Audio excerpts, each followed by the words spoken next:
Guadalupe Contreras y Angélica Rivera en 11 Noticias Matutino. Miércoles 17 de septiembre, 6:06 de la mañana, enfatiza la presidenta Claudia Sheinbaum la defensa de nuestra soberanía. Durante su mensaje en el desfile cívico-militar de este 16 de septiembre, la jefa del Ejecutivo rechaza la actuación de quienes han pedido a otros países su intervención para decisiones que se toman en territorio nacional. Saldo blanco en las fiestas patrias que nuestras y nuestros connacionales celebraron en algunas ciudades de Estados Unidos y otras partes del mundo. Asciende a 19 personas las fallecidas en las víctimas de la explosión de una pipa de gas, esto en el puente de la Concordia en Iztapalapa, que ocurrió el pasado 10 de septiembre. En la lista se incluye al chofer de esta pipa, a quien se reportaba en estado grave en el Hospital Magdalena de las Salinas.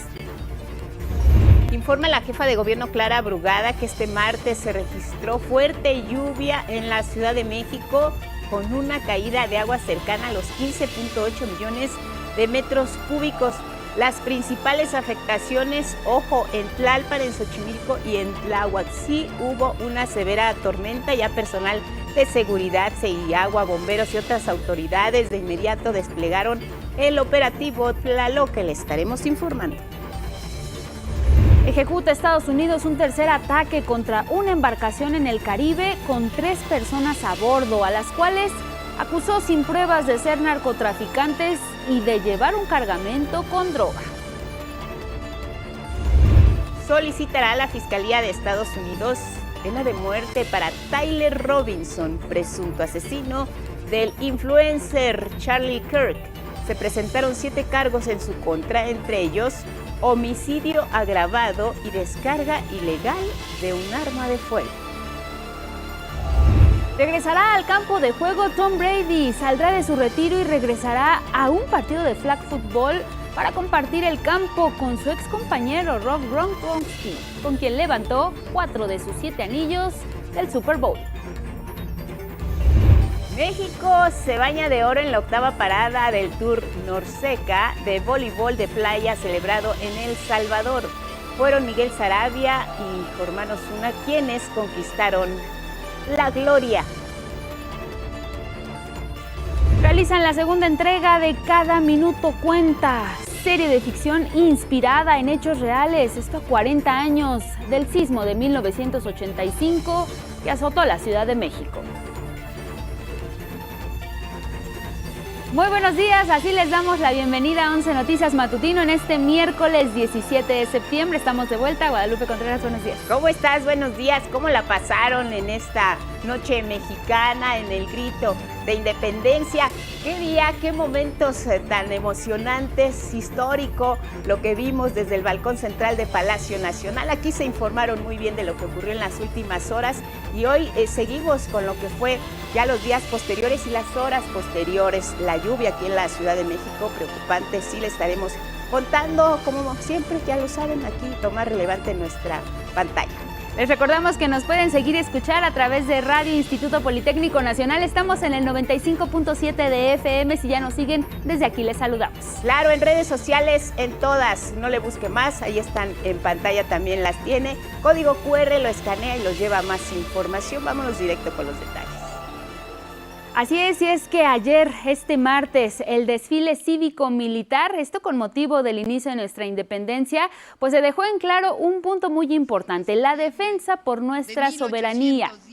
Ese fue el mensaje central que emitió la presidenta Claudia Sheinbaum cuando encabezó por primera vez este acto conmemorativo. Y recordó que con su administración quedó establecido en la Constitución que bajo ninguna circunstancia México aceptará algún tipo de intromisión extranjera. Ninguna injerencia es posible en nuestra patria. Nunca olvidaremos que la independencia y la justicia no solo se hereda, se defiende todos los días.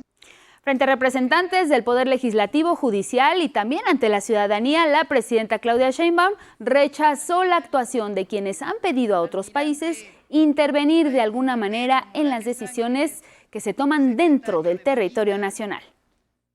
Así sucedió con los conservadores que trajeron a Maximiliano y con los traidores que impulsaron el golpe de Estado con Huerta. Pero siempre ha sido el pueblo de México quien ha defendido la patria, quien ha resistido y quien ha demostrado su grandeza.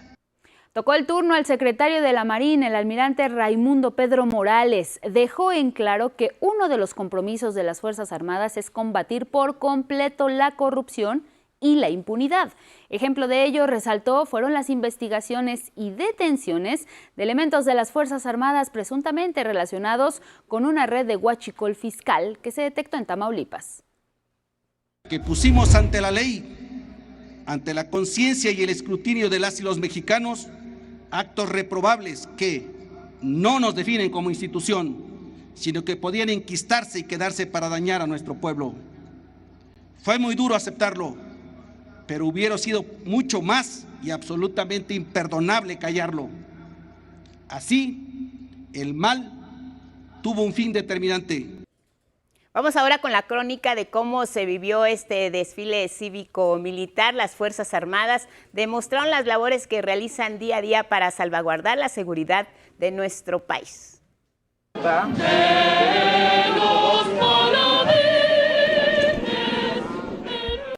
Por primera vez en la historia, una mujer encabezó el desfile cívico-militar que conmemora el inicio de la independencia. La presidenta Claudia Sheinbaum, como comandanta suprema de las Fuerzas Armadas, pasó revista a los contingentes mientras aeronaves de la Fuerza Aérea pintaron el cielo de verde, blanco y rojo. Nunca antes, el tradicional desfile tuvo tanta participación de mujeres, 5,000 de un total de 16,000 elementos. Doctora Claudia Sheinbaum Pardo, presidenta de los Estados Unidos Mexicanos y comandante de las Fuerzas Armadas. Me permito informar que esta fecha el equipo de exhibición de guerreros mexicas realizó un salto de exhibición de caída libre militar a una altura de 6,000 pies. Todos saltamos con valor. Leales, entre leales. Carros temáticos de pasajes históricos dieron cuenta de la igualdad y competencia de las mujeres en el Ejército, Fuerza Aérea, Marina y Guardia Nacional. De alta montaña y búsqueda y rescate. Con orgullo, las y los presentes destacaron la numerosa participación de mujeres. Maravilloso porque hay bastantes mujeres desfilando. Es espectacular. Yo creo que el ejército esta vez, como Marina, Fuerza Aérea, pues aplican lo que es la igualdad. Me da mucho orgullo que ocupen cada vez áreas más importantes. Así es. Expresiones de asombro de miles de personas ante el paso de cada contingente que integró el desfile cívico-militar. Ahora tiene confianza uno con el ejército, con el gobierno, antes no, ahorita ya los ve uno bien y ellos lo ven bien a uno también. Cercanos al pueblo. Ovaciones de pie para nuestros héroes y heroínas que dan vida al Plan DN3, considerado uno de los programas más reconocidos en el mundo de auxilio a la población en caso de desastres como sismos y huracanes. Como cada año, el desfile en la Ciudad de México unió a las familias que llegaron desde diversas regiones de la República y del extranjero.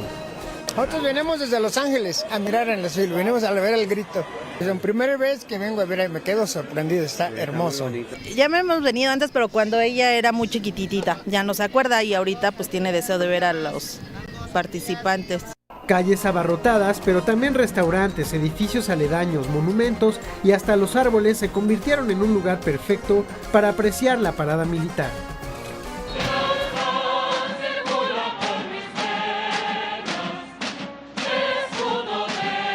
Aeronaves supersónicas, tropas, tanques, cascos azules y hasta pequeños buques acapararon las miradas. Ajá, los aviones que echan colores. A todos, los aviones, los tanques, la banda de guerra, todo. Y las infancias que ven en ellas y ellos un ejemplo a seguir. Quiero ser soldado de la Marina. De las Fuerzas Armadas lo que más me gusta son el paracaidismo. Vítores y aplausos a los atletas mexicanos formados en el ejército. 11 Noticias. Bueno, y los festejos patrios en las diferentes ciudades de Estados Unidos y en todo el mundo transcurrieron con tranquilidad. La Secretaría de Relaciones Exteriores informó que la red consular de México en Estados Unidos se mantuvo atenta y activa, brindando asistencia y protección ante cualquier situación que pudiera afectar a la comunidad de mexicanas y mexicanos y que los derechos de nuestros y nuestras paisanas fueran respetados. En más de 200 ciudades ahí en Estados Unidos realizaron eventos alusivos a la celebración de independencia.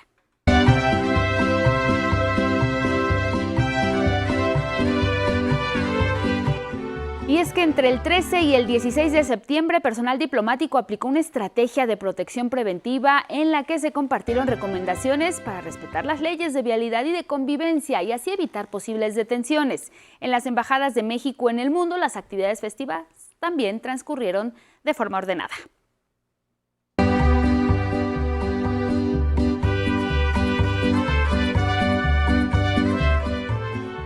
Algunos paisanos festejaron, otros no. Sabemos que en Chicago la situación es complicada para las personas migrantes. No es nada alentador lo que está ocurriendo. Hubo operativos en esta, que es una ciudad santuario. Todavía ICE sigue deteniendo personas y llevándolos a los centros de reclusión. La historia.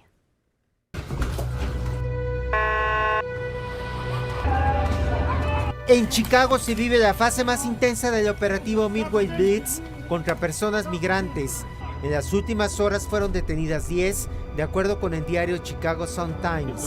Con uniformes militares, los agentes de migración y de la patrulla fronteriza detienen a personas en sus domicilios, a quienes acusan de presuntamente haber cometido un delito. Agentes con el rostro cubierto realizan las detenciones con uso de la fuerza, someten a los detenidos en el suelo y los esposan. No se cumple el debido proceso porque no portan orden de un juez para detenerlos.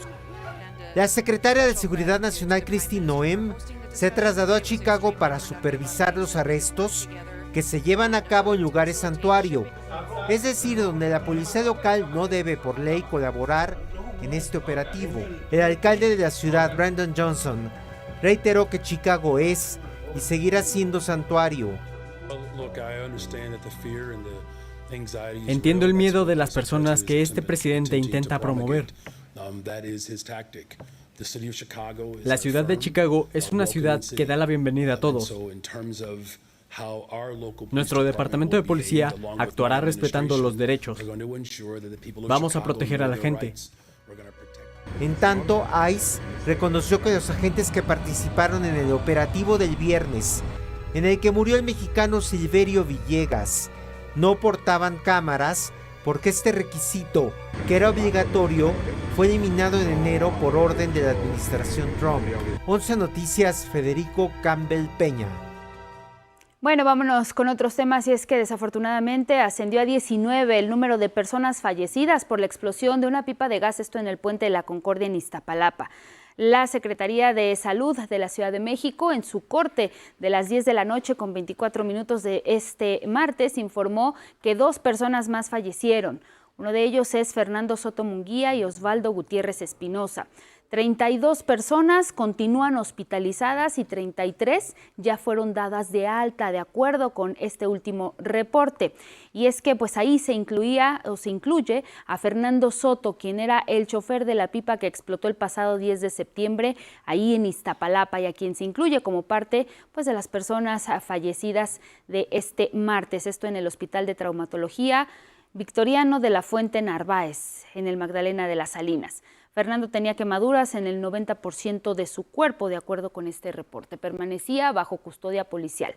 La jefa de gobierno de la Ciudad de México, Clara Brugada, reafirmó que la prioridad es acompañar y brindar todo el apoyo a las familias afectadas y aseguró que no se les va a abandonar. En tanto, familiares de las víctimas reportan que la empresa transportadora Silsa Gas, subsidiaria de Grupo Tomsa, no se ha acercado con ellos para brindar apoyo o indemnizaciones. Y en más sobre la explosión de la pipa en el Puente de la Concordia, la Secretaría del Bienestar e Igualdad Social de la Ciudad de México informó que solo se ha solicitado donación de sangre para las víctimas de la explosión, principalmente para las que están internadas en Magdalena de las Salinas, y señaló, no se han solicitado insumos de ningún otro tipo, por lo que se pide a la población que no se dejen engañar por las personas que están lucrando precisamente con la tragedia, y además se continúa, dijo, atendiendo de manera integral, directa, todas las necesidades de los pacientes, de sus familias. Hay apoyo alimentario, económico, psicológico y también jurídico. Y seguimos en la Ciudad de México, y es que el secretario de Gestión Integral del Agua, Mario Esparza, informó que se ha avanzado en un 70% en la instalación de una pieza para poder estabilizar el terreno donde se formó un socavón de 12 metros por 9 metros de profundidad, esto en la colonia Renovación, en la alcaldía Iztapalapa. Ya se logró estabilizar las paredes internas al interior del socavón para que no siga avanzando, no se siga haciendo más grande. Esto se hace con estas estructuras metálicas de acero y ya se rellenó la parte posterior para estabilizar el socavón y que ya no avance. Posterior a esto se continuará con la limpieza para sacar todo el material que cayó dentro del socavón y tener el espacio para poner la tubería nueva. Más de 50 trabajadores realizan labores las 24 horas del día para reparar lo más pronto posible este socavón. ¿Y qué tal las lluvias de ayer por la tarde, noche? La verdad, hasta granizo en algunas partes de la Ciudad de México. Fue muy complicado movilizarse ya por la tarde, noche. El gobierno capitalino puso en marcha el operativo Tlaloque, 47 encharcamientos, 21 árboles caídos por estas fuertes lluvias. El viento también se presentó pues de manera muy persistente.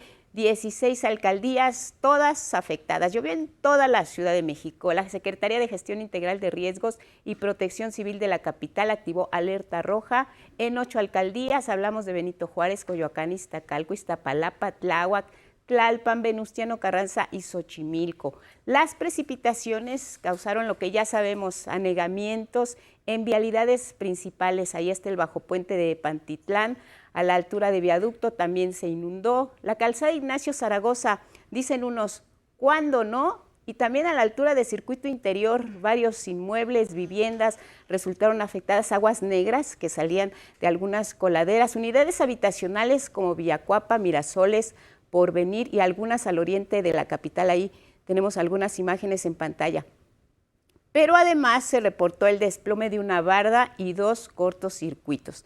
De acuerdo con las autoridades de la capital, el volumen acumulado de lluvias registrado durante este 16 de septiembre fue de 15.8 millones de metros cúbicos de agua, registrados principalmente en la zona de Villacuapa con 54 milímetros y en San Pedro Mártir con 44.75 milímetros. La jefa de gobierno, Clara Brugada, informó que las principales afectaciones fueron al sur de la capital, Tlalpan, Xochimilco y Tláhuac. Agregó además que se desalojó el agua de vialidades y en Tlalpan de algunas viviendas. ¿Qué pasó con el tren ligero que también resultó afectado? Ya reanudó operaciones tras una suspensión temporal. Esta mañana funciona de manera normal, aunque sí, si hay algo que no se haya atendido, repórtenlo al 911.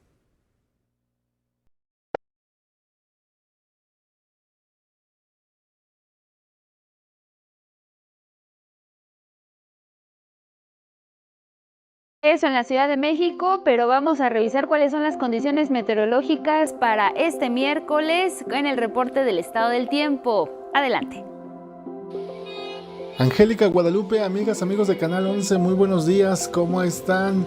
En cuanto al pronóstico del tiempo, les comento que ayer en punto de las 9 de la noche, Mario se degradó a baja presión remanente frente a la costa oeste de la península de Baja California.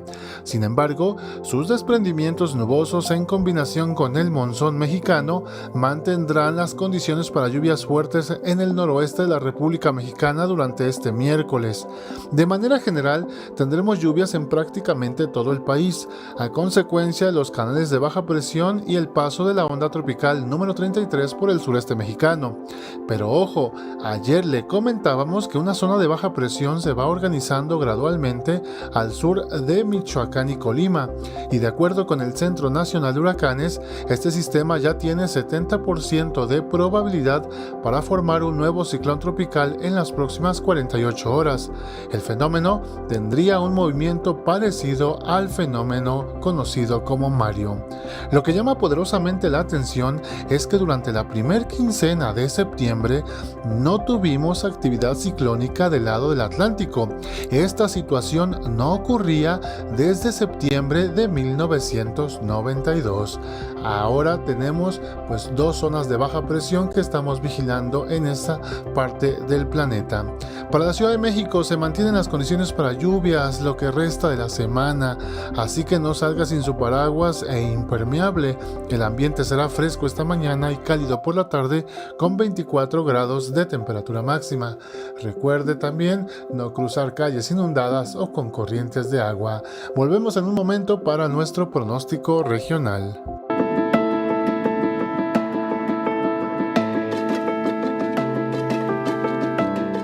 Pues ahí está, más lluvias en la capital del país y también en gran parte de la República Mexicana. Si se preparan para salir de casa a las 6:27 en la hora del centro, reanudar actividades, ir a la escuela, hay presencia muy leve, como le dicen chipi en algunos puntos de la capital.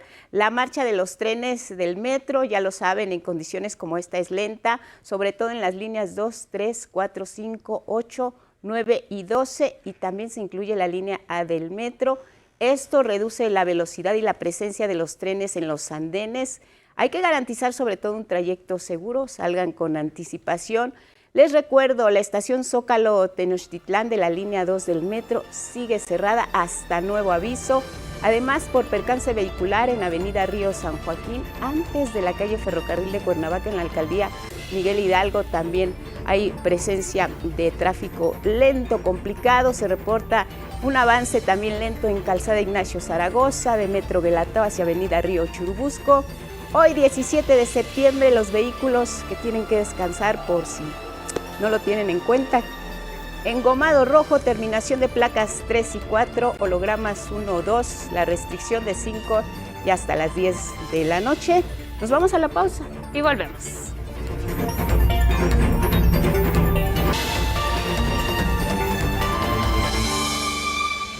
A las 6:30 de la mañana les compartimos un resumen de noticias. Enfatiza la presidenta Claudia Sheinbaum la defensa de nuestra soberanía. Durante su mensaje en el desfile cívico-militar del 16 de septiembre, la jefa del Ejecutivo rechaza la actuación de quienes han pedido a otros países su intervención para decisiones que se toman en México. Saldo blanco en las fiestas patrias que nuestras y nuestros connacionales celebraron en algunas ciudades de Estados Unidos y en otras partes del mundo. Asciende a 19 personas fallecidas, las víctimas de la explosión de una pipa de gas en el Puente de la Concordia en Iztapalapa, esto del pasado 10 de septiembre. En la lista se incluye al chofer de esta pipa. Se reportaba en estado grave en el Hospital Magdalena de las Salinas. Informa la jefa de gobierno Clara Brugada que este martes se registró una fuerte lluvia con caída de agua cercana a los 15.8 millones de metros cúbicos aquí en la Ciudad de México. Las afectaciones principales al sur de la capital, Tlalpan, Xochimilco y Tláhuac. En el mundo, ejecuta Estados Unidos un tercer ataque contra una embarcación en el Caribe con 3 personas a bordo, a las cuales acusa sin pruebas de ser narcotraficantes y de llevar un cargamento con droga. Solicitará a la Fiscalía de Estados Unidos pena de muerte para Tyler Robinson, presunto asesino del influencer Charlie Kirk. Se presentaron 7 cargos en su contra, entre ellos homicidio agravado y descarga ilegal de un arma de fuego. Regresará al campo de juego Tom Brady, saldrá de su retiro y va a regresar a un partido de flag football y va a compartir el campo con su ex compañero Rob Gronkowski, con quien levantó 4 de sus 7 anillos del Super Bowl. México se baña de oro en la 8ª parada del Tour Norseca de voleibol de playa celebrado en El Salvador. Miguel Sarabia, Jorman Osuna conquistaron la gloria. Se realiza la segunda entrega de Cada Minuto Cuenta, serie de ficción inspirada en los hechos reales de hace 40 años del sismo de 1985 que azotó a la Ciudad de México. La reforma a la ley de amparo propuesta por el Poder Ejecutivo tiene como objetivo evitar que grupos criminales puedan seguir contando con dinero obtenido de manera ilegal. Es una iniciativa que ya fue enviada al Congreso para su análisis, discusión y eventual aprobación. Más detalles. La presidenta Claudia Sheinbaum envió al Congreso una iniciativa para modificar la ley de amparo, con la que busca poner límites a las suspensiones que otorgan las y los jueces, particularmente en casos como el bloqueo de cuentas bancarias realizado por la Unidad de Inteligencia Financiera. Actualmente, cuando una persona o empresa recibe un amparo, la o el juez puede otorgar una suspensión que frena los bloqueos de cuentas ordenados por la UIF mientras se resuelve el juicio. Esto abre la puerta para que presuntos criminales sigan operando, pues pueden seguir disponiendo de esos recursos. Por ejemplo, entre diciembre de 2018 y agosto de 2025 se presentaron más de 3.600 demandas de amparo contra bloqueos de cuentas, con 1.407 suspensiones definitivas que permitieron desbloquear fondos por 27,000 millones de pesos. En entrevista para 11 Noticias, la presidenta del Senado, Laura Itzel Castillo, explicó que lo que busca esta reforma es terminar con los vacíos legales. De lo que se trata es de acotar toda esta serie de cuestiones que han servido para una serie de artilugios para estar bordeando a la ley y para finalmente no cumplir con las obligaciones que se deben cumplir en este país como ciudadanos y como empresarios. Entonces, en este sentido, pues uno de los puntos importantes es que no podrá haber suspensión en relación a actos que tengan que ver con la misma deuda. La propuesta de reforma enviada por el Ejecutivo establece que en bloqueos de cuentas de empresas se debe garantizar recursos para pago de salarios, obligaciones alimentarias, créditos hipotecarios de vivienda, subsistencia de la persona titular y sus dependientes. El gobierno federal afirma que, de aprobarse esta iniciativa, se evitará que solo un juez o jueza frene medidas de interés público en temas como seguridad nacional, seguridad pública, obras estratégicas o manejo de recursos financieros. 11 Noticias. Bueno, y en la Cámara de Diputados está sobre la mesa ya una ley que busca ayudar a niñas y niños cuyas madres han sido víctimas de feminicidio, y a continuación les contamos de qué manera. La ley Monzón podría convertirse en una realidad a nivel nacional. Fue presentada en la Cámara de Diputados con el objetivo de garantizar justicia para las infancias en orfandad, cuyas madres fueron víctimas de feminicidio. La razón: en muchos casos, incluso cuando el padre es el presunto feminicida, sigue manteniendo la patria potestad y custodia de sus hijos o hijas. La ley Monzón lo que quiere es, y la ley Monzón lo que busca es salvaguardar el interés superior del menor, suspendiendo en cuanto se vincula a proceso la patria potestad del padre de él mismo. ¿Qué quiere decir? Que en cuanto es vinculado a proceso, la patria potestad ya no le corresponde de manera automática, sino que es suspendida, y con la suspensión es un juez de lo familiar quien decide con quién va a estar mejor el menor. Además, no solamente con el delito de feminicidio, sino también con tentativa de feminicidio. Este proyecto nace del caso de Cecilia Monzón, abogada y activista asesinada el 21 de mayo de 2022 en San Pedro Cholula, Puebla. El autor intelectual fue Javier López Zavala, ex candidato del PRI a la gubernatura de Puebla y padre de su hijo, quien tras el crimen peleó por obtener la patria potestad a pesar de que Cecilia lo había demandado por pensión alimenticia.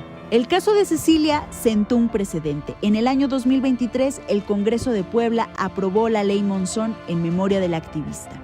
La ley modificó el Código Civil del Estado para suspender automáticamente la patria potestad a padres imputados por feminicidio o tentativa. Y también reformó el Código Penal para considerar como agravante que el crimen ocurra frente a los hijos e hijas. Desde entonces, la Ley Monzón se ha replicado en Colima, Sinaloa, Ciudad de México, Nayarit, Guerrero, Estado de México, Tlaxcala, Tabasco y Oaxaca. A nivel federal, las leyes actuales no contemplan la suspensión inmediata de la patria potestad de feminicidas, sino hasta que hay una sentencia definitiva. En este momento la ley no contempla la suspensión inmediata cuando es vinculado a proceso, sino habla de la sentencia definitiva. Entonces, todo el proceso podría vivirlo el menor bajo la custodia de su padre, aunque esté vinculado a un proceso de tentativa o de feminicidio. Eso es lo que es grave. De ahí que la aprobación de la Ley Monzón resulta indispensable. Insisto, aunque hoy ya hay estados de la República que lo tienen aprobado, hay otros que no. Entonces, ¿por qué sí merecen justicia y dignidad los niños de algunos estados y los de otros estados no? Por eso la necesidad de que sea federal.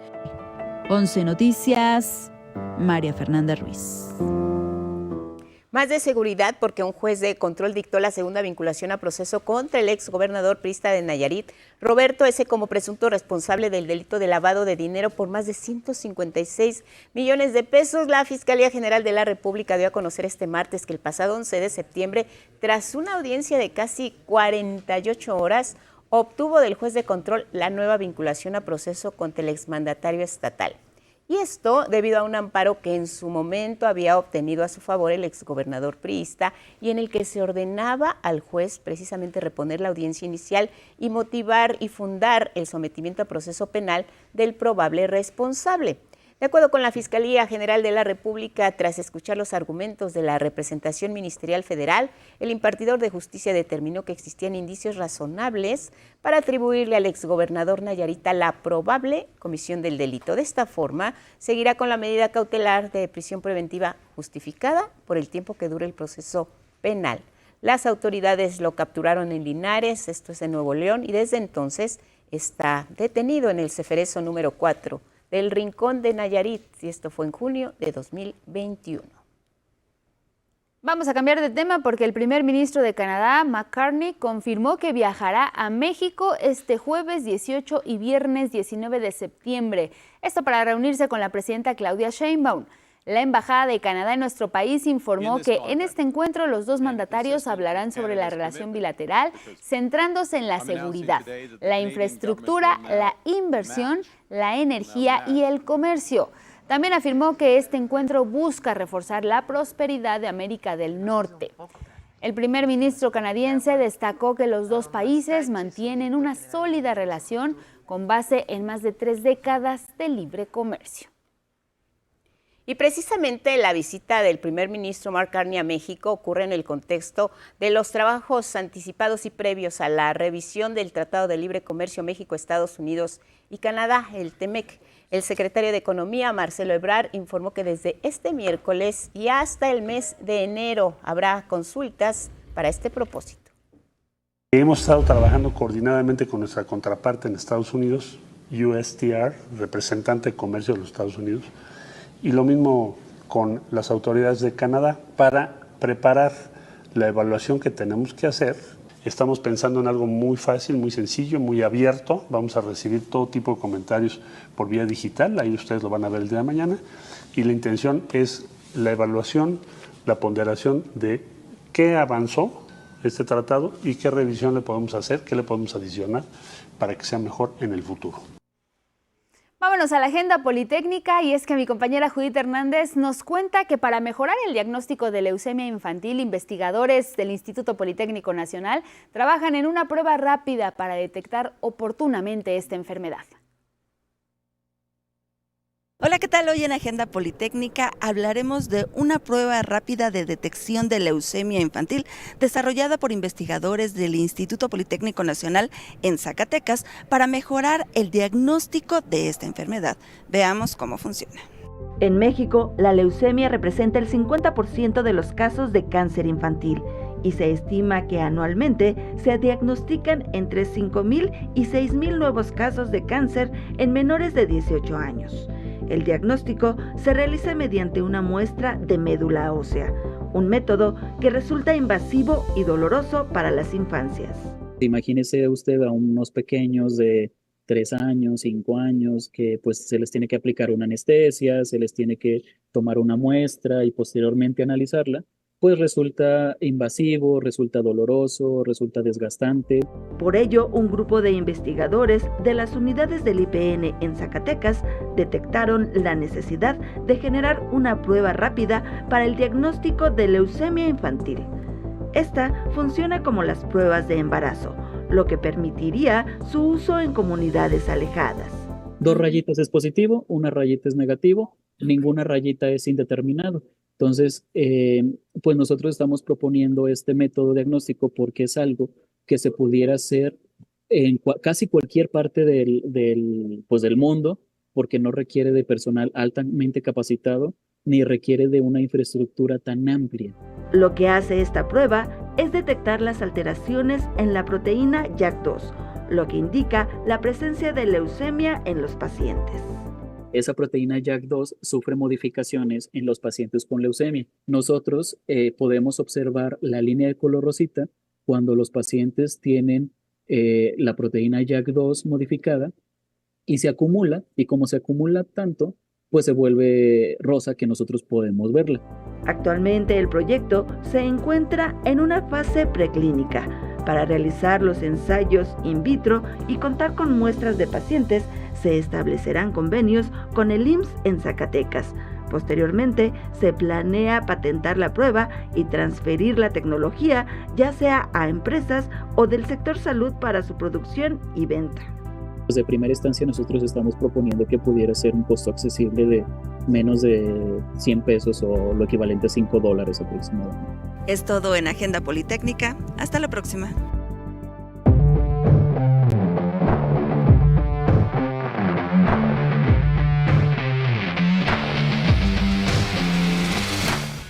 A las 6:44 en la hora del centro, Gabriel Sainz, ¿cómo estás? Buenos días, Gabo. Buenos días, Gabo. Buenos días, Lupita. Buenos días, Angie. Buenos días a nuestro auditorio. Vamos con la información deportiva.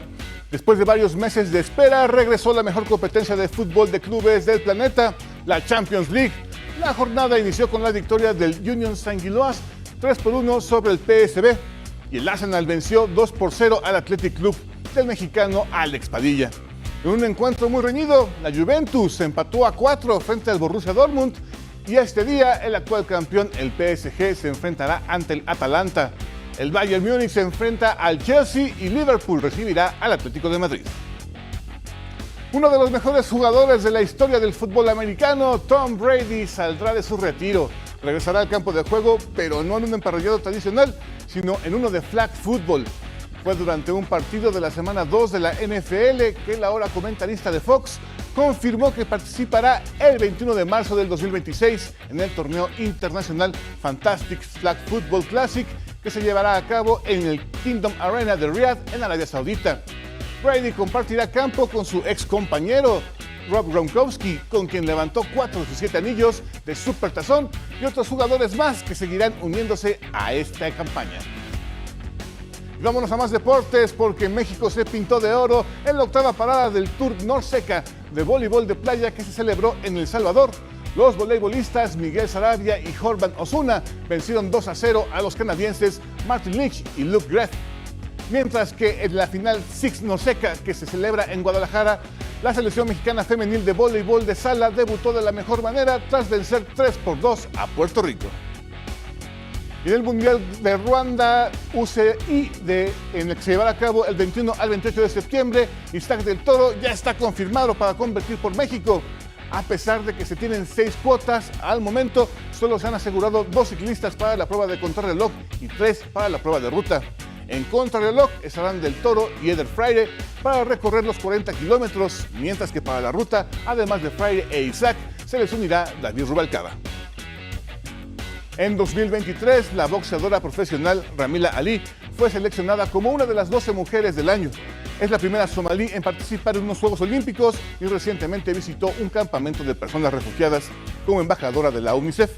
Heriberto Martínez nos tiene los detalles.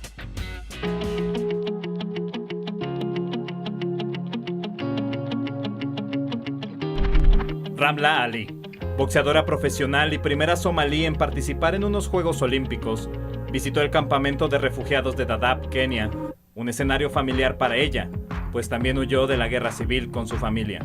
Después de varios años, Ramla ahora es embajadora global de UNICEF, desde donde ha promovido y defendido los derechos de niñas y niños, apoyado campañas de recaudación de fondos y difundido los programas de la organización. Sin embargo, en su más reciente visita, advirtió que la falta de recursos empeoran las condiciones y ponen en riesgo los programas para atender a personas vulnerables. Estos espacios adaptados para niños y niñas ofrecen terapia para que puedan recuperarse de un trauma y también impulsan programas de educación. Estos programas están rescatando a niños vulnerables en situación de calle, liberándolos de una vida de violencia y delincuencia, y están permitiendo que niñas, incluso provenientes de situaciones de violencia de género, accedan a la educación. Desde hace casi 43 años, el campamento de Dadaab ha sido una pieza importante para reintegrar a la juventud a la educación formal, pero la falta de recursos amenaza la enseñanza en las poblaciones de refugiados, advierte UNICEF. Los docentes que quedan en la escuela no son suficientes. Tienen una gran carga de trabajo.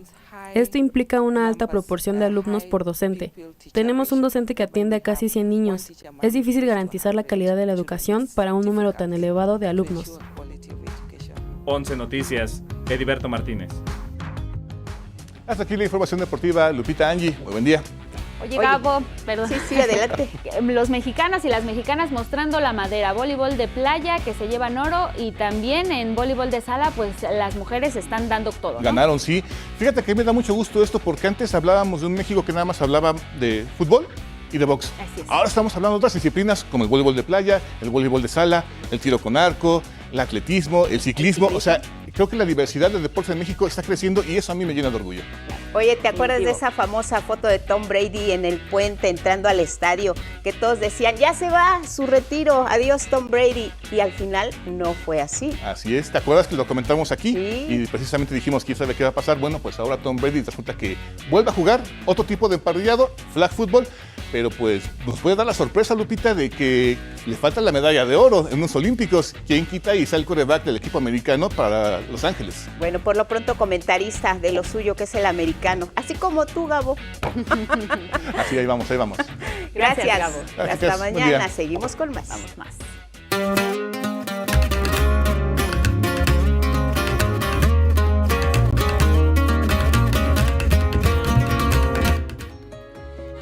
Hola, ¿cómo estás? Bien, bien. Ya ves la magia de la televisión de un lugar a otro. Estabas en otra parte. Estaba en otro set y ya llegué contigo a nuestro rincón cultural. Miguel, ¿cómo nos vamos recuperando de la fiesta mexicana para adentrarnos en la cultura? O sea, historia también lo que vivimos en estas últimas horas, ¿no? Exactamente. Historia sí. y cultura. Es histórico lo que vimos y lo que escuchamos. Eso, Miguel. ¿Y hoy con qué arrancamos? Pues nada, mira, la serie Cada Minuto Cuenta. Bueno, buenos días a todos, perdón, buenos días. Esta serie basada en hechos reales sobre el sismo que ocurrió en 1985 ayuda a visualizar más sobre la cultura de la prevención. Aquí los detalles con Saray Campo.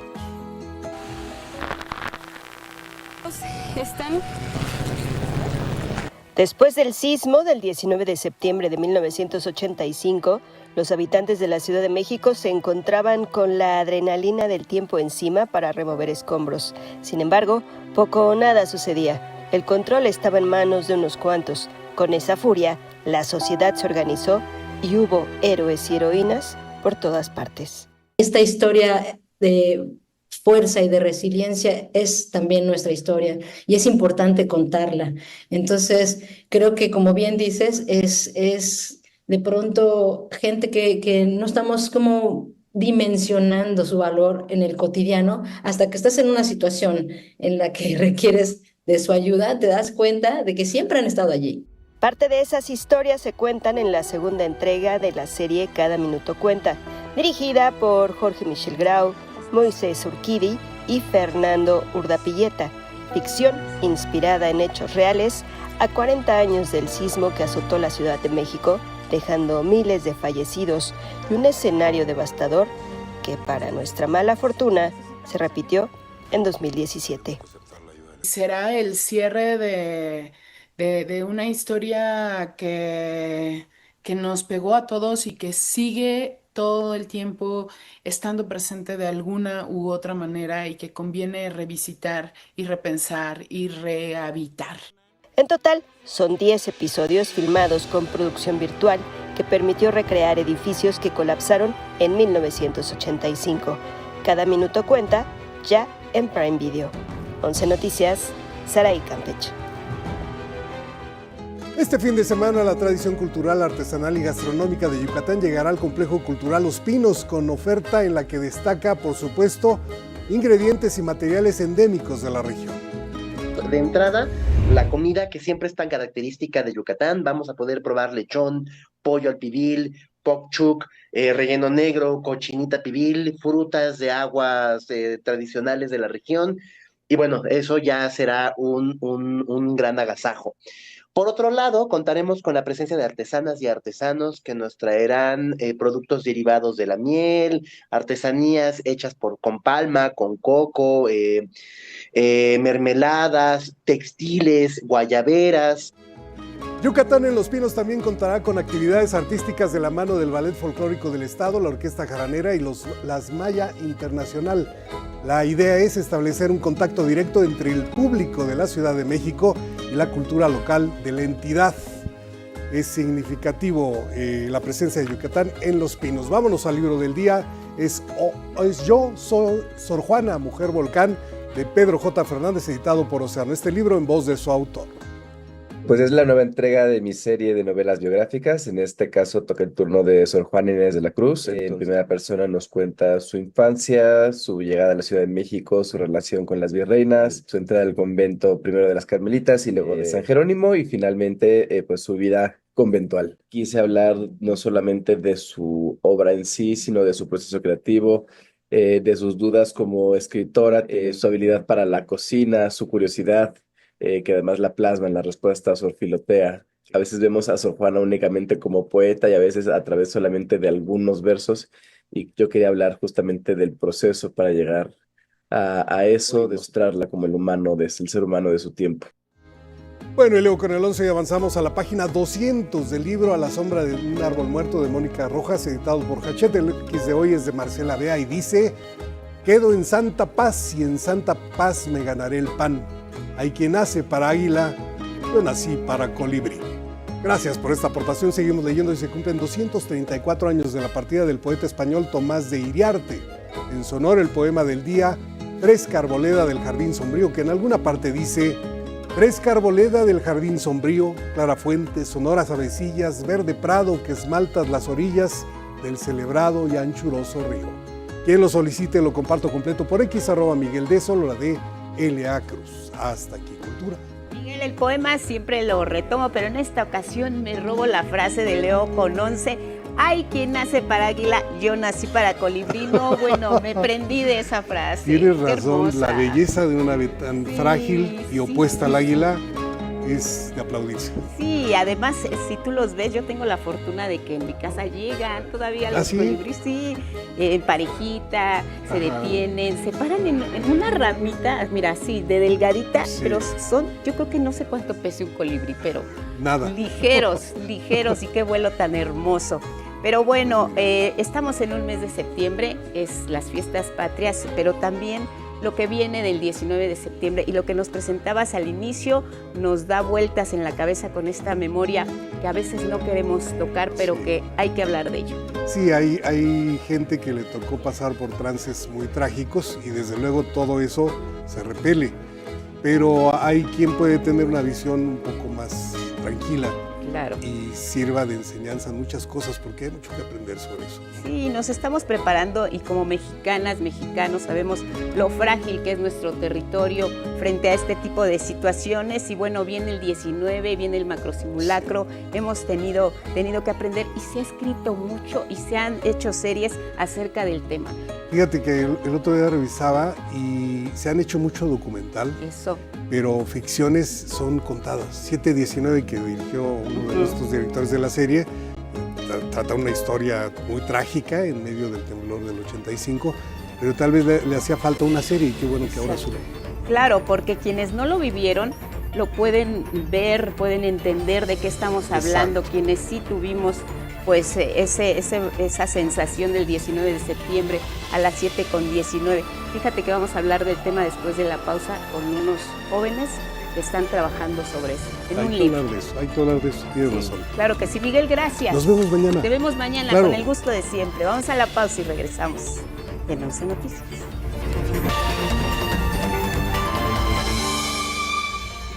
Siete de la mañana en el tiempo del centro les tenemos un resumen de noticias. Enfatiza la presidenta Claudia Sheinbaum la defensa de nuestra soberanía. Durante su mensaje en el desfile cívico-militar de este 16 de septiembre, la jefa del Ejecutivo rechaza la actuación de quienes han pedido a otros países su intervención para decisiones que se toman en territorio nacional. Saldo blanco en las fiestas patrias que nuestras y nuestros connacionales celebraron en algunas ciudades de Estados Unidos y otras partes del mundo. Asciende a 19 personas fallecidas las víctimas de la explosión de una pipa de gas en el Puente de la Concordia, esto en Iztapalapa el pasado 10 de septiembre. En la lista se incluye al chofer de la pipa, a quien se reportaba en estado grave en el Hospital Magdalena de las Salinas. Informa la jefa de gobierno Clara Brugada que este martes se registró una fuerte lluvia con una caída de agua cercana a los 15.8 millones de metros cúbicos. Las principales afectaciones: Tlalpan, Xochimilco y Tláhuac. Ejecuta Estados Unidos un tercer ataque contra una embarcación en el Caribe con 3 personas a bordo, a las cuales acusó sin pruebas de ser narcotraficantes y de llevar un cargamento con droga. Solicitará a la Fiscalía de Estados Unidos pena de muerte para Tyler Robinson, presunto asesino del influencer Charlie Kirk. Se presentaron 7 cargos en su contra, entre ellos homicidio agravado y descarga ilegal de arma de fuego. Regresará al campo de juego Tom Brady, saldrá de su retiro y va a regresar a un partido, pero de flag football. Compartirá el campo con su excompañero Rob Gronkowski, con quien levantó 4 de sus 7 anillos del Super Bowl. México se baña de oro en la 8ª parada del Tour Norseca de voleibol de playa, celebrado en El Salvador. Miguel Sarabia y Jorman Osuna conquistaron la gloria. Se realiza la segunda entrega de Cada Minuto Cuenta, serie de ficción inspirada en hechos reales a 40 años del sismo de 1985 que azotó la Ciudad de México.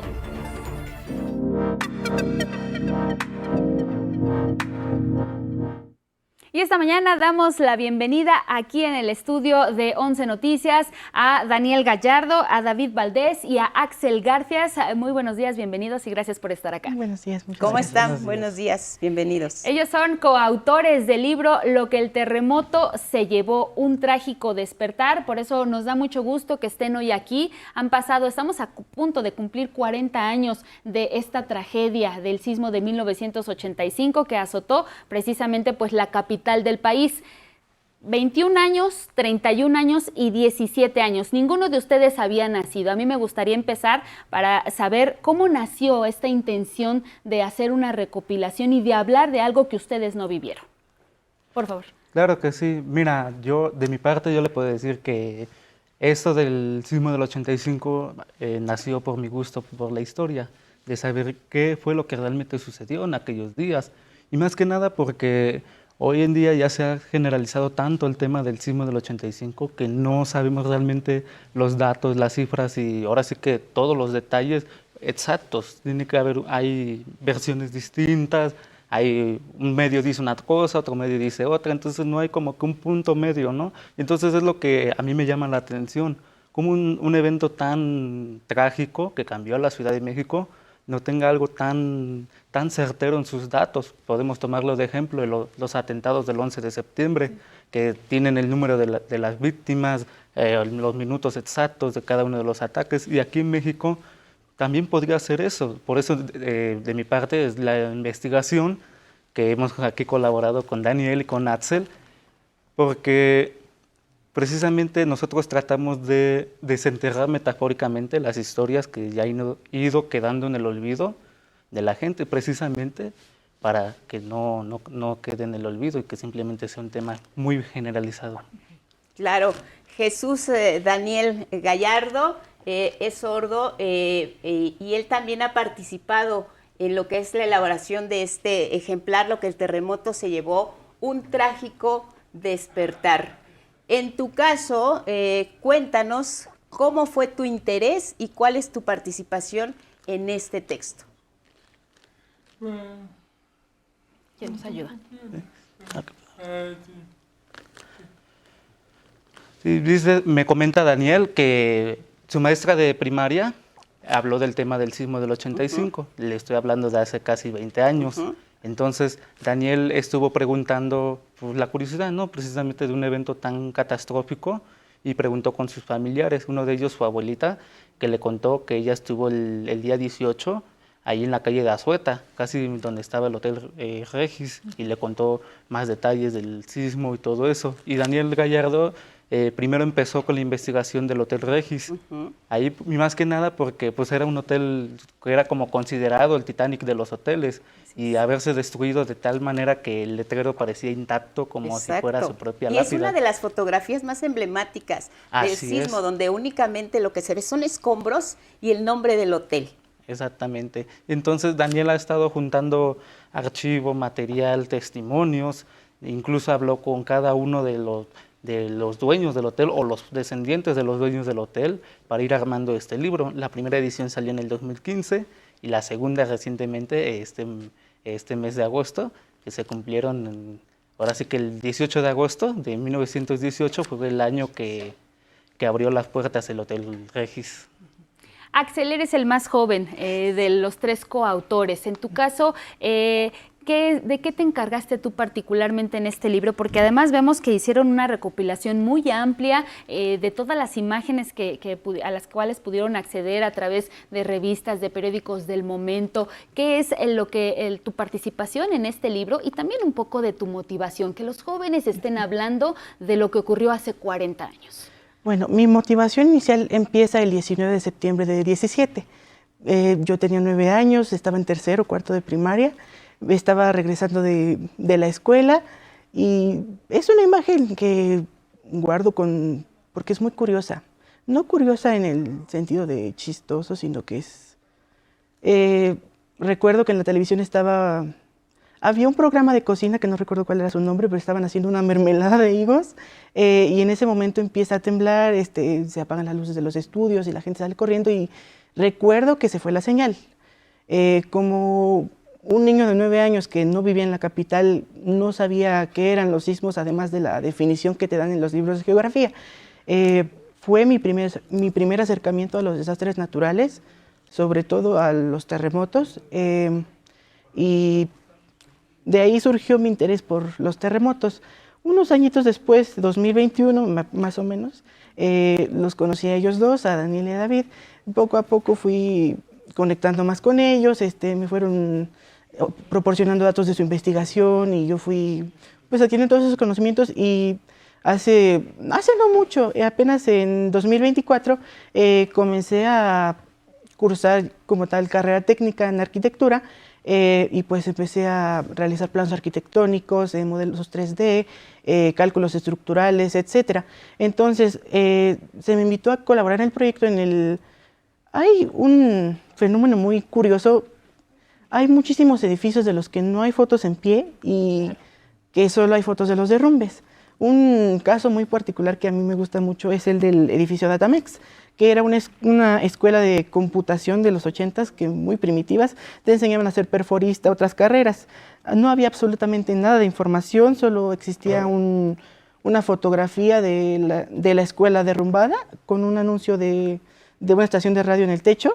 En base a eso, fueron meses buscando una sola imagen, la encontró David, una foto de la glorieta de Insurgentes y una imagen pequeñísima del edificio. Y con eso trabajé. Con edificios, por ejemplo, aquí está el Datamex. Con edificios como este, en los que hay muy poca información, se improvisa, porque, sí, porque realmente hay muy poca o nada de información. Realmente lo único que teníamos era una foto de un anuncio de periódico de la institución, pero como tal una foto del edificio en pie no la había. En base a ese pixelito de imagen, fuimos calculando el número de pisos, los colores de las fachadas, incluso con la escala de grises, incluso también fuimos creando hipótesis de cómo se derrumbó el edificio, por ejemplo, fallas en los cálculos estructurales, la resistencia a la compresión de las losas que fuera más baja de lo normal o la mínima, considerando que las máquinas utilizadas para computación en ese entonces eran gigantescas. Probablemente, no sé, el peso de esas máquinas junto con el sismo ocasionaron el colapso de este. Hay otras muy particulares que me gustan mucho, pero yo me encargué de eso, del modelado en 3D, de algunos planos, muy pocos, porque en su mayoría están bien documentados. Bien, claro, mira, es un libro que tiene más o menos, ahorita les digo 500. exactamente, 500, poco más de 530 páginas. Cierra 32 años después, se repite la tragedia, la noche que cayó el ángel. Es un documento muy valioso, es muy importante porque ustedes tocaron todos los puntos, desde el antes y el después del sismo, y eso tiene un valor muy importante para quienes conocemos, vivimos, y quienes no conocieron ni vivieron en ese momento del 19 de septiembre a las 7:19. De hecho, inician con esa parte en la contraportada. Está temblando un poquitito, no se asusten, vamos a quedarnos. Les doy la hora, 7 de la mañana y 19 minutos. Esto lo dijo Lourdes Guerrero, todo la veíamos y la hemos visto una y otra vez en pantalla. La parte que también es muy importante de lo que recuperan ustedes es el memorial, porque buscar una por una a las personas que ese día de la tragedia pues perdieron la vida no fue fácil. ¿Cómo fue esta parte del memorial, David? Claro que sí, fue meterse a los archivos del registro civil, que son públicos, cualquiera puede hacer su listado, y evidentemente pues, podemos invitarlo a que ustedes hagan el listado. La cuestión fue que fueron alrededor de 70,000 actas de defunción que hemos estado revisando uno por uno, y al estar revisando y registrando cada nombre, nos dimos cuenta que hay nombres que se repiten 5 veces. Hay nombres a las que se les cambia la causa de muerte, pero las especificaciones, los detalles ahora sí que del registro civil indican que fue a causa del sismo. Entonces los contabilizamos, están cada uno los nombres de las personas que fallecieron, incluyendo también los desaparecidos y los no reclamados, los que se fueron a la fosa común. Hace 2 años que se completó esa lista, la publicamos en internet, y alrededor de 30 familias contactaron a Daniel para agradecerle que gracias a que salió esta lista pudieron saber del paradero de sus familiares, porque recordemos que en aquellos años era una incomunicación total, no se sabía qué estaba pasando en aquel lado y en el otro lado, y más que nada en los centros del registro civil, y pudo haber pasado que no llegó el familiar a reclamar el cuerpo, pero sí habían datos de la persona, y ya lo fueron a sepultarlo. Por eso alrededor de 30 familias contactaron a Daniel para agradecerle de que finalmente pudieron saber el paradero de los suyos. Muy importante esto, Daniel, que te hayan contactado, que incluso se haya podido hacer pues esta especie de justicia, están sus nombres en ese memorial, porque sí, en aquellos años pues fue muy complicadas las cifras, en realidad no había cifras exactas, muchos no sabían pues que sus familiares habían fallecido, y el que te hayan contactado y que tú hayas podido pues, o bueno, entre los 3 hayan podido ahí plasmar sus nombres, también es muy importante. ¿Qué mensaje, Daniel, tú darías sobre esta obra pues a las víctimas que se adelantaron, a las víctimas que ya no están aquí, pero también a sus familias y a quienes venimos para enterarnos de lo que ocurrió en 1985? Bueno, este libro es más que nada un libro de documentación histórica. Claro. Lo veíamos en base a la seriedad del asunto. No es ahora sí que estremecedor estar contando cada relato que va uno descubriendo, cada historia que uno va escuchando, y sobre todo más que nada porque aquí plasmamos los testimonios de la gente que personalmente nos vino a contarnos cómo lo vivieron en tales lugares, especialmente en Tlatelolco, en el edificio Nuevo León. Y este libro lo queremos tomar como un homenaje a las personas que perdieron la vida también un homenaje a las personas que sin conocer a la otra extendieron su brazo para ayudar, para rescatarlas, porque de ahí nació lo que era la tan llamada sociedad civil.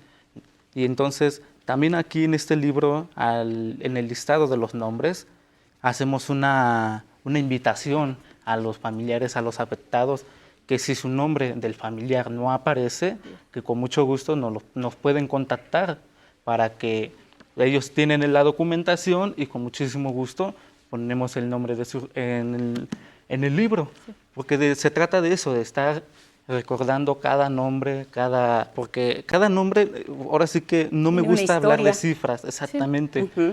porque cada nombre tuvo una familia, unos amigos, unos primos, entonces queremos humanizar el sismo del 85 y este es el objetivo de este libro. Bien. Oye, ¿cuánto les llevó la investigación, la publicación, todo lo que hicieron para lo que el terremoto se llevó? ¿Cuánto tiempo? Fueron, ahora sí que por escalones. Daniel Sí. empezó en 2008 con la investigación del Hotel Regis y poco a poco fue recabando información del sismo. Yo empecé en diciembre del 2020 y ya ahí íbamos poco a poco, conocí a Daniel y a Axel, que es más reciente, que nos unió también con el modelado en 3D, que la verdad está maravilloso, porque nos transporta a aquellos días. Y más Claro. que nada porque esto es un trabajo, podemos decirlo, de casi 20 años 17 por lo de menos, investigación, de estar investigando, pero 5 de lleno a buscar fotos, testimonios y armar este libro que es ahora sí que un homenaje. Muy bien. Se presenta mañana 18 de septiembre a las 6:30 de la mañana en el Museo Mural Diego Rivera. Ahí es donde se presenta de forma formal ya este libro, ¿no? Así es. 6:30 de la tarde. 6:30 de la tarde. 6:30 de la Y miren, tarde. y Así es. recuperan también esta parte de el mismo 19 de septiembre está temblando otra vez, cómo los cuerpos de emergencia pues vuelven a activarse ya con el antecedente, lo poco que se sabía. La verdad es que es un libro muy valioso, es un gran documento, también cómo se abordó el tema en los medios internacionales, también recuperan esa parte, cómo se vio a México desde fuera, Guatemala, Estados Unidos, dicen en este texto los dos primeros países que dan la noticia acerca de lo ocurrido. La verdad es un gran trabajo, muchas felicidades, gracias David, Daniel, muchas gracias, gracias Axel. Jóvenes que se están preocupando porque pues esto no se pierda y de verdad hay cosas muy valiosas que solo ustedes tienen y que solo ustedes pudieron recuperar. Lo que el terremoto se llevó un trágico despertar. Muchas gracias. Gracias y felicidades. Gracias. Quienes lo quieran tener igual en electrónico ya lo tienen. Jóvenes preocupados, ya lo que viene es el 19 de septiembre, algo que no debemos olvidar. Y nos vamos a otros asuntos. Ismael Marcelo, ¿cómo viene el tiempo para las próximas horas? Adelante.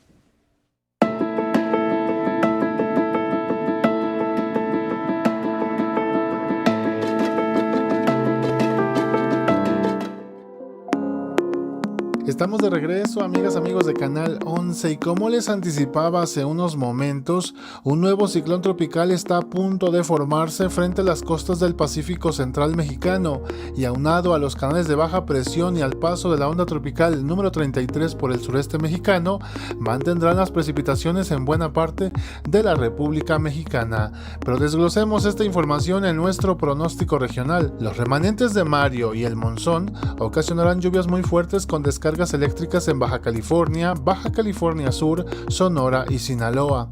El ambiente será fresco esta mañana y cálido por la tarde con temperaturas máximas cercanas a los 35 grados Celsius. Las lluvias no darán tregua en el occidente de la República Mexicana y más ahora que un nuevo ciclón tropical está a punto de formarse, aportando desde ya bastante humedad hacia esa región, así que conduzcan con mucha precaución ante el riesgo de inundaciones repentinas.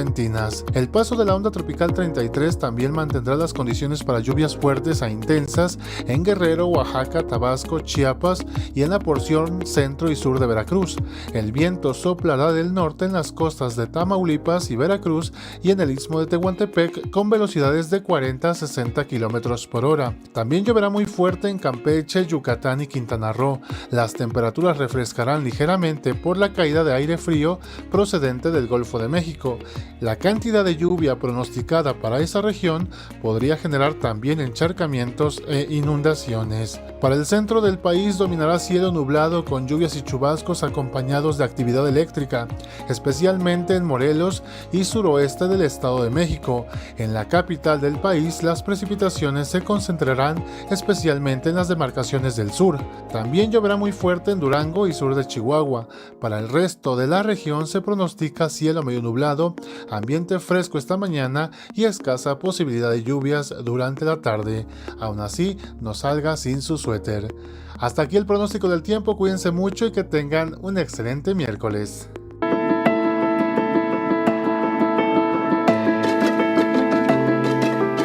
Bueno, y nos vamos directo hasta el sur de la capital. Salvador Martínez, ¿cómo sigue la situación por esta tormenta? Afectó Tlalpan, afectó Xochimilco, afectó gran parte de la capital. ¿Dónde te encuentras? Cuéntanos, buenos días.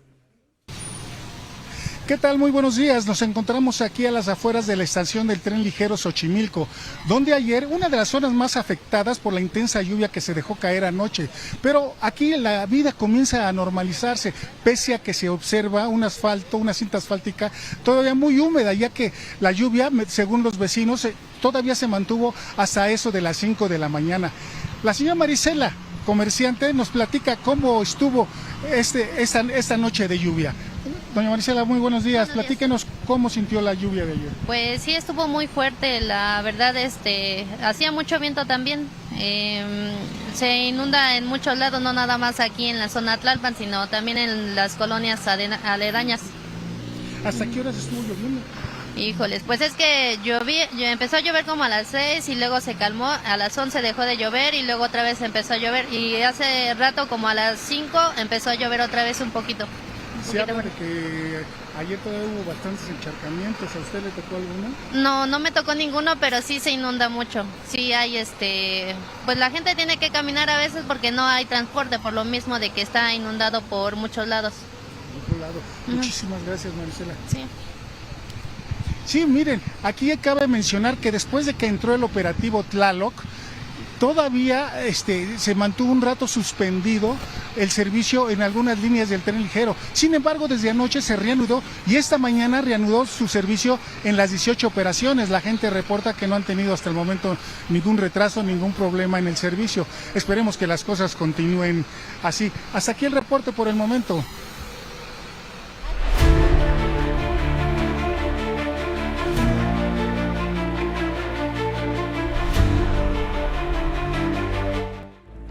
Vámonos con información internacional y es que el presidente Donald Trump dio a conocer que su ejército atacó una tercera embarcación en el Caribe con 3 personas a bordo, a quienes acusó sin pruebas de ser narcotraficantes y de llevar un cargamento de droga. Todos ellos fallecieron.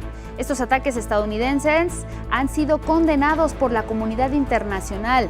El presidente de Colombia, Gustavo Petro, calificó de asesinato esta última ofensiva. Así lleven cocaína, matar con un fusil 3 pasajeros de una lancha desarmada y no blindada, es un asesinato. Desproporcionado. Y el gobierno de los Estados Unidos está asesinando gente latinoamericana en su propia tierra, porque es mar territorial. No tiene el derecho. También expertos de la Organización de las Naciones Unidas denunciaron que estos ataques de Estados Unidos contra 3 botes en el Mar Caribe, en el que han fallecido 14 personas, constituyen ejecuciones extrajudiciales. Señalaron que con estas acciones Washington viola el derecho internacional que establece que los gobiernos no pueden directamente matar a supuestos narcotraficantes y subrayaron que las presuntas actividades criminales que llevaban a cabo deberían haber sido investigadas y procesadas con apego a la ley. La Fiscalía de Utah en Estados Unidos informó que pedirá pena de muerte para Tyler Robinson, supuesto asesino del influencer conservador Charlie Kirk, atacado el pasado 10 de septiembre durante un evento público. Presentamos recientemente en los últimos minutos una notificación de intención de solicitar la pena de muerte. Fue presentada por el fiscal del condado de Utah, Jeff Gray, por lo que debería constar en el expediente del tribunal. Se presentaron 7 cargos contra Tyler, entre ellos homicidio agravado y descarga ilegal de un arma de fuego. En relación con el caso, el director del FBI, Kash Patel, fue cuestionado en el Senado por haber actuado de manera confusa. Y es que ese día informó que fueron detenidos 2 sospechosos, pero fueron liberados por falta de pruebas. Unas horas después, el sospechoso fue detenido tras el interrogatorio de su propio padre. Esto demuestra que el FBI trabaja con el público, como prometí, con transparencia y proporcionando información crucial durante la búsqueda del sospechoso. Mientras que el secretario de Estado, Marco Rubio, cumplió su promesa, retiró visas a personas que celebraron el fallecimiento de Kirk.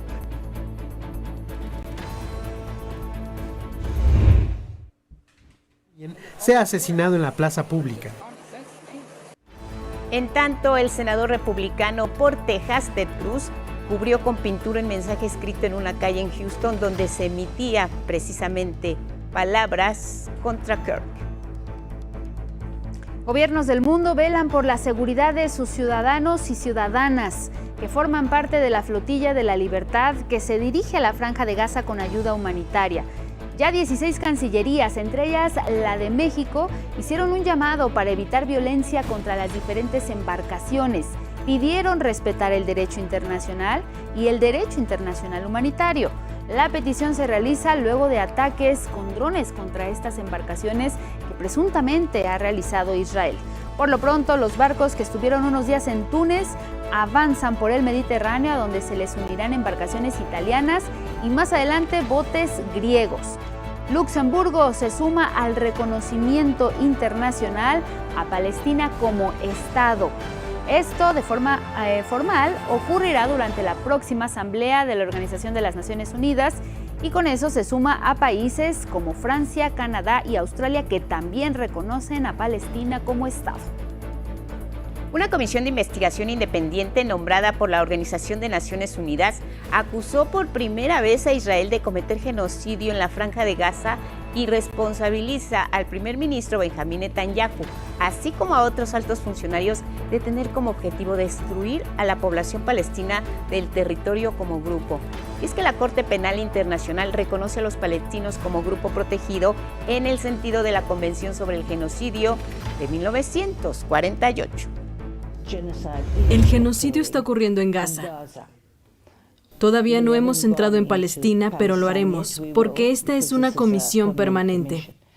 La comisión consideró que con la ofensiva iniciada hace casi 2 años y en la que han muerto 65,000 personas, Israel comete 4 de los 5 actos genocidas previstos en esta convención, que son matar a miembros del grupo, causar daños graves físicos o mentales, infringir deliberadamente condiciones que provoquen la destrucción de las y los palestinos en su totalidad o parte de imponer medidas para impedir nacimientos. Israel rechazó el informe luego de lanzar una gran ofensiva terrestre en la ciudad de Gaza, argumentando que busca impedir que la organización Hamás se reagrupe. Lanzamos la siguiente etapa de la operación principal. El objetivo es el regreso de los rehenes y la derrota de Hamás en la ciudad de Gaza. Y mire, el gobierno de China manifestó su fuerte rechazo a este nuevo ataque. El portavoz del gobierno, Lin Jian, ha llamado a que Israel se tome en serio el firme llamamiento de la comunidad internacional y cese inmediatamente sus acciones en Gaza. El primer ministro Benjamín Netanyahu reconoció que la ofensiva que están lanzando contra el enclave implica las posibilidades de recuperar a los rehenes que Hamás aún tiene en su poder. Esta acción ha sido la justificación discursiva utilizada por Benjamín Netanyahu para continuar con lo que la ONU ya determinó es un genocidio.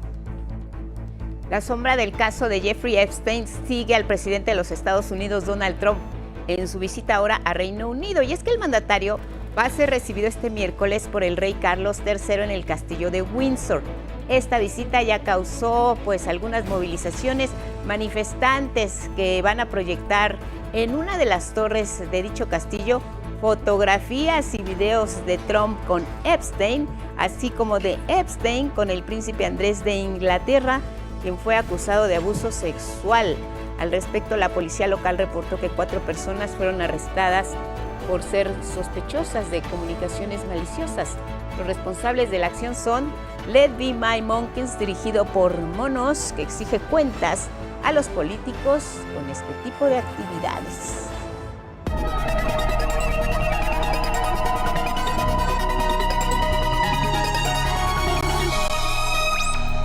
Bueno, momento de la ciencia. Itzel Gómez Gurrola, ¿cómo estás? Bienvenida. Lupita, Angie, muy Hola. buenos ¿Cómo días. estás? Muy buenos días. Pues bueno, vamos a hablar ahora del dengue. El dengue es común en estados con climas cálidos. Sin embargo, el calentamiento global continúa con la misma tendencia o si se incrementa, habrá entidades con climas templados y fríos que presenten esta problemática. Se proyecta que en 25 años el dengue tendrá un cambio y se convertirá en un problema de salud pública.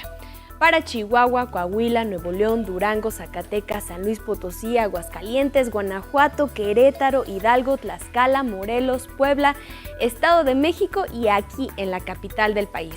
Esta evidencia la dio la Universidad de Stanford, donde analizaron 21 países, entre ellos México, y concluyeron principalmente dos cosas.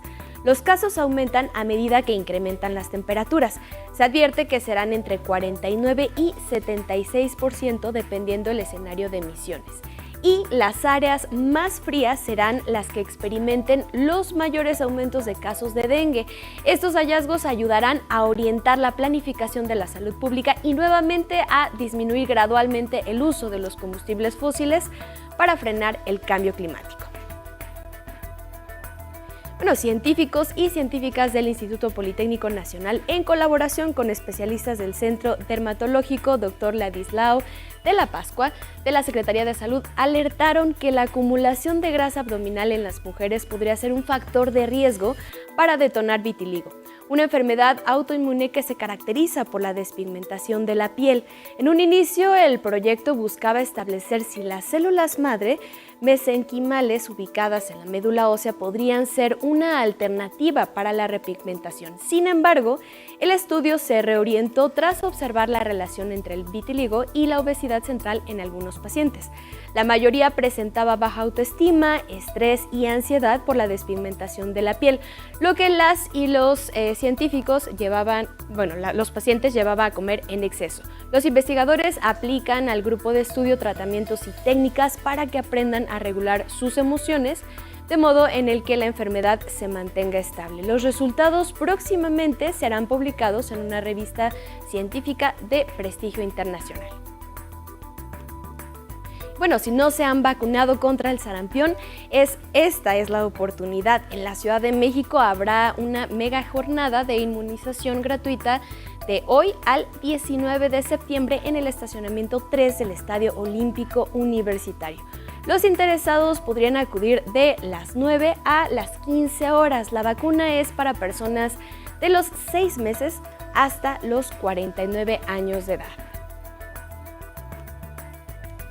Y bueno, en Veracruz, habitantes del municipio de Soledad de Doblado se manifestaron y exigieron el cierre de una granja avícola, pues acusan que genera contaminación y otros problemas en la zona. Pobladores de las comunidades Laguna Blanca y Mirador mantuvieron durante algunos días una protesta afuera de las instalaciones de la granja perteneciente a la empresa Avitec.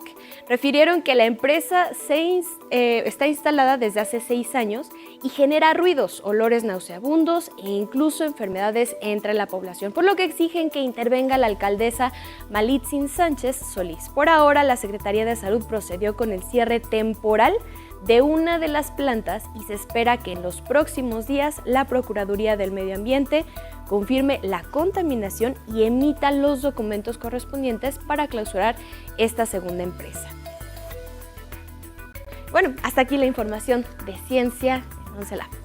Muy interesante este estudio de la relación entre el vitiligo y la obesidad en las mujeres, Itzel, pero no comprendí muy bien si, la baja autoestima y los hábitos alimenticios favorecen que siga avanzando la enfermedad o al contrario. Sí, son factores de riesgo que hacen que se desarrolle esa enfermedad. Únicamente factores de riesgo. Lo del dengue también es un temazo, sí. Itzel. pues escuchamos bastante que hay dengue en Veracruz, en Chiapas, que ahora Tabasco. migran los O sea, en 25 años es muy probable que este se convierta en un problema de salud pública en estados donde no lo imaginábamos, ¿no? Imagínense en Chihuahua, en Coahuila, en San Luis Potosí, Zacatecas. Entonces sobre todo porque se ha encontrado que el mosquito se adapta o reacciona más a las altas temperaturas que a la lluvia. Entonces, pues es importante que también esto lo tomemos en cuenta para poder generar políticas públicas y que la gente también esté preparada, ¿no? Porque es en un periodo corto, en 25 años. Y sabemos que, pues desafortunadamente, si no se cambian las economías globales, la temperatura pues va a aumentar. Y estos son en escenarios en donde sí logremos una disminución de gases de efecto invernadero y en consecuencia la temperatura global disminuya, en un 50% sabemos que sí van a aumentar los casos. Y en un escenario extremo en donde todavía aumente la temperatura va a ser en un 79%. Wow. Entonces tenemos ahora esta evidencia y es importante prevenir, ¿no? Muchas veces la noticia ya la damos cuando pasan los acontecimientos. Sí. Y esto, mientras lo escribía, reflexionaba, es importante también que esto se vuelva noticia, ¿no? Cómo podemos prevenir enfermedades y sobre todo situaciones que nos van a impactar de salud pública y a nivel nacional. Y sobre todo las recomendaciones que siempre hacen, evitar el agua estancada donde se forman, limpiar en esto de las llantas que luego se quedan abandonadas por cualquier lugar, ahí también se ponen los huevecillos de este mosquito, en fin, ¿no? Sí, claro que sí. Evitar también ese tipo de prácticas para que también podamos prevenir. Gracias Itzel. Muchas gracias. Mañana vámonos a Palacio Nacional, inició la conferencia. Regresamos con un resumen de noticias. Resiste hospital infantil en Gaza tras nuevos ataques aéreos por parte del ejército israelí. 40 de los 80 pacientes que había en ese momento lograron abandonar las instalaciones para buscar un lugar seguro. Asciende a 19 personas fallecidas, las víctimas de la explosión de una pipa de gas en el puente de la Concordia, en Iztapalapa.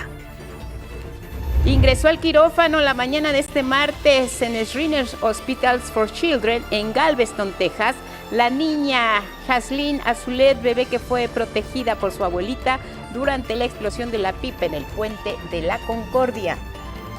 Este 18 y 19 de septiembre llegará a tierras mexicanas el primer ministro de Canadá, Mark Carney. Durante su estancia se va a reunir con la presidenta Claudia Sheinbaum. La nominación de los Latin Grammys, la música está todo lo que da, cada minuto cuenta. Jorge Michel Grau, Pedro Páramo, Rodrigo, 100 años de soledad, en fin.